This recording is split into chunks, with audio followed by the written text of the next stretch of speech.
Obligasi itu apa sih? Surat utang, Pak. Lah ya, duitnya aja banyak, ngapain harus ngutang-ngutang? Dibatalin ya, Pak? Hah? Dibatalin. Nggak tahu saya nggak tahu obligasi apa, untuk apa nggak ngerti, saya belum ngerti itu. Tapi kita harus ngerti silpa kita aja 6 triliun. Ya kan, ini nanti bisa kejadian lagi tahun ini, 6 sampai 7 lagi.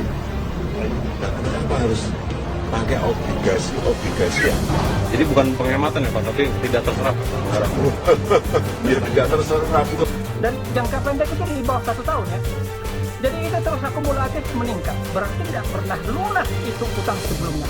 Jadi roll over terus, Pak. Oke. Sangat bahaya. Siapa yang harus kita minta bertanggung jawab di dalam masalah ini? Kenapa ada utang itu terus meningkat dan itu jangka pendek? Terutama BUMN itu bisa mempunyai kemampuan untuk tetap membayar utang-utang mereka atau melakukan restrukturisasi di tengah kondisi pandemi seperti sekarang. Ada yang ngomong presiden dipilih 3 periode, itu ada 3 menurut saya. 1, ingin menampar muka saya, ya. Yang kedua, ingin cari muka, padahal saya sudah punya muka. Yang ketiga, ingin menjerumuskan. Nah ya kan ya, bergeraknya memang biasanya baru di bulan Juli itu nanti mulai agak meroket itu September, Oktober, pas November, Desember gini. Ngebut Pak. Itu yang harus dirubah cara-cara seperti itu. Kurang lebih 10 tahun yang lalu kita juga sekarang bingung. Pesanan sudah kira-kira lebih dari 6.000.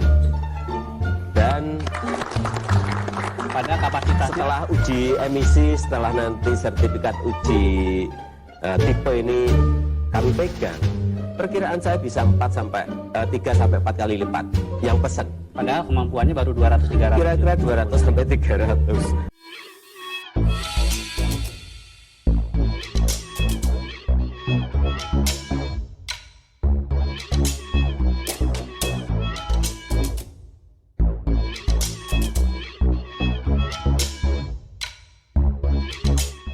Tonton video ini sampai selesai agar Anda tidak gagal paham.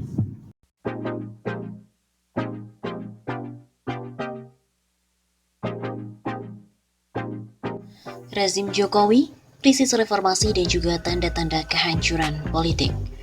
Belum lama berselang kita menyaksikan banyak demonstrasi besar-besaran para mahasiswa di sejumlah wilayah di Indonesia.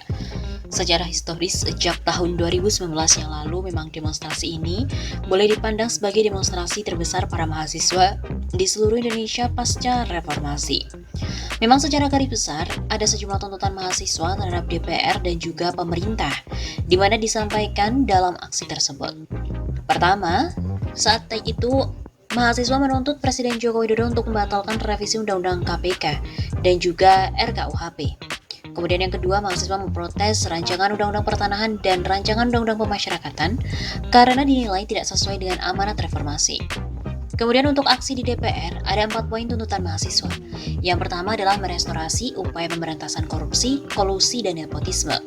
Kedua, merestorasi demokrasi, hak rakyat untuk berpendapat, penghormatan, perlindungan dan pemenuhan hak asasi manusia, dan juga keterlibatan rakyat dalam proses pengambilan kebijakan. Ketiga, merestorasi perlindungan sumber daya alam, pelaksanaan reforma agraria, dan tenaga kerja dari ekonomi yang eksploitatif. Keempat, merestorasi kesatuan bangsa dan negara dengan penghapusan diskriminasi antar etnis, pemerataan ekonomi, dan perlindungan bagi perempuan. Dari sejumlah tuntutan tadi, kita melihat bahwa sebenarnya aksi para mahasiswa itu merupakan representasi dari ketidakpuasan rakyat Indonesia terhadap kinerja pemerintah dan juga DPR, pasca reformasi pada umumnya, dan juga rezim Jokowi pada khususnya. Pemerintah dan juga DPR dinilai gagal mengemban amanat rakyat yang telah memilih mereka untuk menyelesaikan sejumlah agenda reformasi. Lebih dari itu, pemerintah bahkan dinilai justru mengebiri reformasi. Reformasi juga dianggap telah dikorupsi oleh para elit politik yang telah menjadi boneka mainan para oligark dan juga korporasi-korporasi nasional dan transnasional. Wajah politik kita akhir-akhir ini memang semakin bengis, ganas, dan juga buas. Ia bengis, ganas, dan buas bukan karena rakyatnya mengalami krisis nalar dan kehilangan taring untuk memperjuangkan kepentingan umum dengan cara-cara yang elegan, lalu lantas menggunakan cara-cara yang ekstrim, melainkan lebih karena para elit politik semakin tidak tahu diri, pragmatis, oportunis, korup, dan juga oligarkis. Ketika para pejabat publik dipenuhi dengan elit-elit yang berkarakter semacam itu, politik kemudian disulap menjadi sarana pemuasan nafsu pribadi. Kepentingan rakyat dinomorduakan. Rakyat bahkan jadi objek penindasan dan eksploitasi. Ini jelas merupakan bentuk pengkhianatan yang luar biasa terhadap komitmen reformasi dan demokrasi. Sejatinya, ideal reformasi bertujuan untuk menjaga agar negara tidak terlalu kuat berhadapan dengan rakyat yang menjadi pemegang kedaulatan yang utama. Sebab kita, negara ini terlalu kuat. Kekuasaan cenderung menjadi despotik, otoriter, dan totaliter. Rakyat lalu menjadi boneka mainan oleh para penguasa yang bisa ditarik ke sana kemari. Mereka juga terus berada di bawah tekanan dan juga penindasan. Trauma politik Orde Baru mendorong rakyat Indonesia untuk menghilangkan karakter negara dan penguasa yang demikian. Dalam konteks ini, reformasi dipandang sebagai angin segar yang membawa rakyat keluar dari suasana anti politik dan anti demokrasi. Apa yang kita saksikan sekarang ini malah justru sebaliknya. Alih-alih ingin bebas dari kekuasaan yang lalim dan otoriter, para penguasa kita sekarang justru menyulap negara menjadi kekuatan superpower. Tindakan represi yang dilakukan oleh sejumlah aparat di Papua dan juga tempat-tempat lainnya selama ini menjadi salah satu bukti yang mendukung argumentasi ini. Selain itu, kita juga menyaksikan razia terhadap buku-buku kiri yang menjadi simbol sikap anti pikiran, anti intelektual, anti perubahan, dan juga anti kritik. Padahal jika ditanya pemahaman para perazia tentang Marxisme, komunisme, dan juga Leninisme, bisa dipastikan sebagian besar dari mereka itu tidak paham Marxisme, komunisme, dan juga Leninisme. Sebab pada umumnya mereka bertindak sebagai alat penguasa yang takut kebenaran masa lalu itu dibongkar.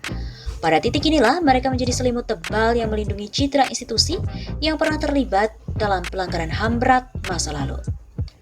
Selain razia buku dan juga tindakan represi aparat negara, penanda lain dari kedudukan negara yang superpower saat ini dapat dilihat dari sejumlah produk undang-undang yang berpretensi mengkriminalisasi masyarakat yang mengkritik pemerintah, melindungi kepentingan para elit yang korup, dan mengkultuskan kekuasaan yang sedemokratik. Saat ini, kritikan terhadap pemerintah harus hati-hati, sebab pengkritik berpotensi terjerat Undang-Undang ITE. Sedangkan di sisi lain, pemerintah dan DPR bersekongkol untuk merevisi Undang-Undang KPK yang dinilai justru melemahkan KPK dan mendorong pesta pora para koruptor.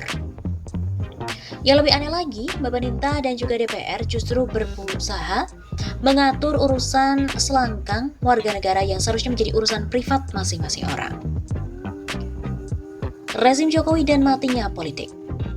Apa yang menandai rezim Jokowi pada masa akhir jabatannya? Dari deretan peristiwa yang digambarkan sebelumnya, tampak bahwa rezim Jokowi akhir-akhir ini ditandai dengan suasana anti politik, anti pikiran, dan anti intelektual. Argumentasi ini tentu tidak berpretensi mengeneralisasi suasana rezim ini pada semua dimensi. Namun dari sejumlah produk undang-undang dan kebijakan yang sebagiannya sudah diulas sebelumnya, tampak karakter itu cukup kuat mewarnai masa akhir rezim ini. Politik yang dimaksud dalam tulisan ini adalah politik sebagai sebuah dimensi antagonistik yang oleh Chantal Mouffe disebut sebagai politis. Mouffe membuat distingsi antara politik dan juga yang politis. Political menurut Mouffe merupakan ruang kontestasi terbuka. Dalam political selalu ada distingsi antara kawan dan lawan. Lawan, adversary, dan juga bukan musuh, enemy. Lawan adalah mereka yang gagasan-gagasannya dipertentangkan. Lawan bukanlah musuh yang harus dihabisi, melainkan mereka yang posisinya harus dilindungi. Mouffe menyebut lawan sebagai musuh yang legitim. Sedangkan, politik mengacu pada serangkaian praktik dan institusi yang melaluinya sebuah tatanan diciptakan serta koeksistensi manusia di organisasi dalam konteks konflik yang disediakan oleh politikal. Berdasarkan pandangan tadi, tampak bahwa tindakan penangkapan terhadap aktivis HAM, penangkapan terhadap pengkritik pemerintah, razia buku kiri, dan tindakan represif terhadap para demonstran merupakan ciri khas rezim yang anti politik. Di sini pemerintah berusaha menghabisi kelompok pengkritik yang selalu kritis menilai kebijakan pemerintah. Mereka ditempatkan sebagai musuh politik dan bukannya lawan yang posisinya harus dilindungi. Padahal seharusnya kehadiran mereka ini mesti disambut baik, karena justru keragaman pikiran dan pandangan ini harus dibiarkan, membuat politik dan demokrasi hidup. Lalu apa yang harus dibuat agar demokrasi tidak kehilangan dimensi politisnya? Pertama, jelas pemerintah mesti terbuka terhadap kritikan-kritikan yang datang dari berbagai kalangan. Dalam formulasi yang agak lain, pemerintah mesti mendengarkan rakyat, sebab rakyat bisa berdiri serentak sebagai oposisi pemerintah dan juga pendukung pemerintah. Dalam demokrasi, status oposisi itu legitim, dan karena itu ia tidak boleh dilenyapkan. Selain itu, batasan antara kiri dan kanan dalam politik juga mesti jelas. Visi politik justru menjadi kabur ketika batasan antara kiri dan kanan tidak jelas. Bahkan, ada kecenderungan untuk menarik kaum kiri menjadi kelompok baru kiri tengah yang cenderung mendukung status quo. Dalam konteks ini, razia terhadap buku kiri harus dihentikan, sebab razia terhadap buku kiri justru menjadi tanda pemerintah anti terhadap suara-suara kritis kelompok kiri. Padahal, justru kelompok kiri itulah yang menggugat kemapanan pemerintah. Mereka yang selalu mengingatkan pemerintah apabila pemerintah abai terhadap kaum miskin dan juga marginal.